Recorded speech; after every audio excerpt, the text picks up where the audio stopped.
सर्व नगरसेवकांचं एक पत्र तयार करणार आहे. त्यात सगळ्यांची सह्या घेणार आणि विरोधी शिवशाहू आघाडीचे सुद्धा नगरसेवक आहेत, नगरसेविका, त्यांचंसुद्धा आम्ही पत्र घेऊन हे वरती एक पत्र खासदारांना, एक आमदारांना, एक हळवंकर साहेबांना आणि मुंबईत एकनाथ शिंदे साहेबांच्याकडे जाणार आणि देवेंद्र फडणवीस साहेबांच्याकडे हे पत्र आम्ही पाठवणार आहे आणि पाठपुरावा करून लवकरात लवकर कसं बदली करता येईल हे आम्ही प्रयत्न करणार. दुसरा विषय म्हणजे ह्या आयुक्तांचे केडरमध्ये हे उपायुक्त आहेत, त्यांना बढती देऊन इथं आयुक्त केलेलं आहे.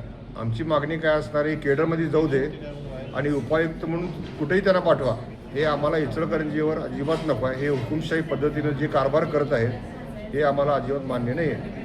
साहेब, आता 43 नगरसेवक प्रचंड बहुमतानं आपल्या निवडून आले भाजप, आणि एका सभेला एक गट बाजूला राहतो आणि एक गट बाजूला राहतो, म्हणजे भाजपमध्ये फूट पडली काय?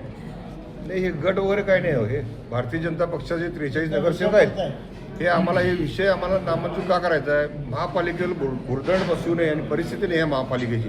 जेवढं गरजेचं आहे तेवढंच तुम्ही एस्टिमेट मंजूर करा, हेच आमचा विचार आहे. यात काय गटतट काही अजिबात नाही. का जेव्हा 2 दिवसांनी सभा आहे, आमदारांना तुमची संपर्क केलेला आहे, आमदार राहुल आवाडे साहेब यांनी कोणी संपर्क केला का तुमच्या सगळ्या नगरसेवकांशी?